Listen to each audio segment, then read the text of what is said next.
The Pilates ball is especially useful in a circumstance.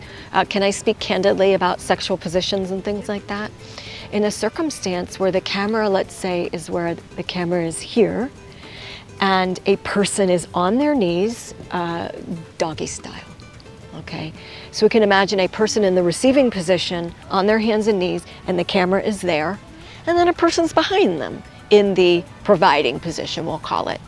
How do we do that without having, if they're looking naked, for example, without actually having genitals touch? That's a hygiene problem, and also that's not what actors sign up for, right? And the answer in that case would be with a deflated Pilates ball, which would be behind the hindquarters of the person in the receiving position, so that the person in the giving position might be holding onto the hips of the person in the receiving position, like it might be in real life.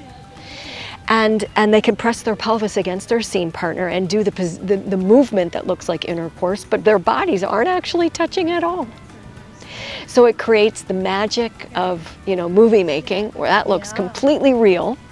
Nobody from the camera position sees the Pilates ball, so that the actors can focus on their acting and not be worrying about an STI, you know what I mean? Or not be worrying about, frankly, like, people who have external genitals, people with penises will worry if they're going to get accidentally aroused if they're doing motions of sex, because the body has a memory. The body will be like, I think it's time to react, right?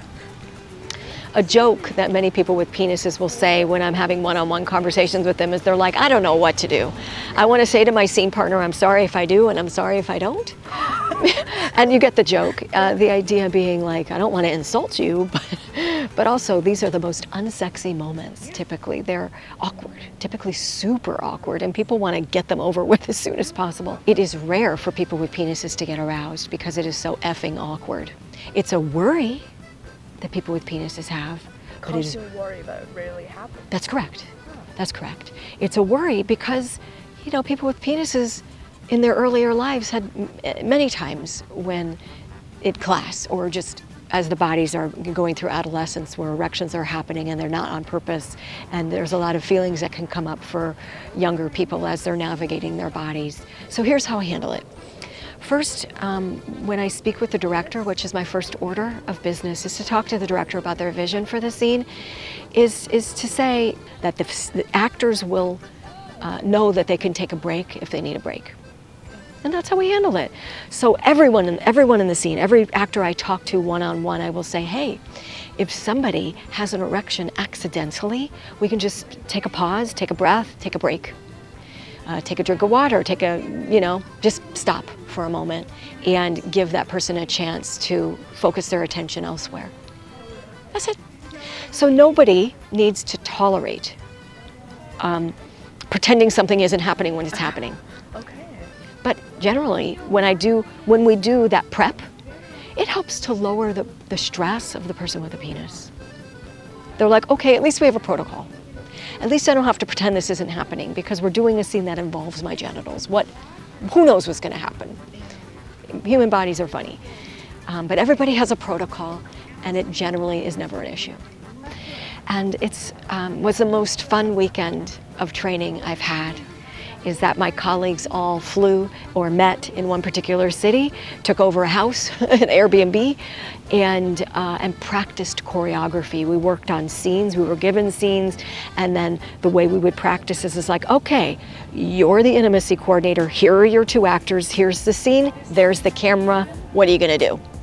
And so it was like a trial by fire to figure out how to do masking, which is similar to what stunt coordinators do.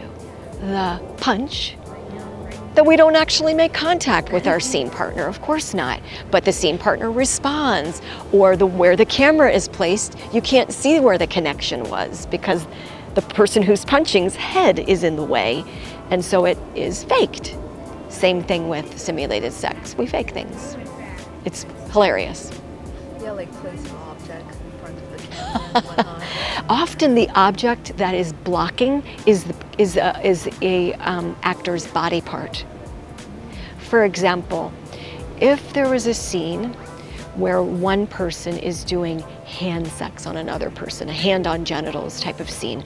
And they were seated, let's say. The leg that's facing the camera can be up. And if somebody has a nice big thigh or is wearing a skirt, then whoop, it's being completely wide. But if we put a hand in the area and the hand is moving a certain way, that seems biologically like, oh, there could be a genital near that hand. Like the mind does the rest. It's so cool. So we need the actors to do the response with their faces. We need the hand to be in the right position so it looks real. And the audience's imagination does the rest.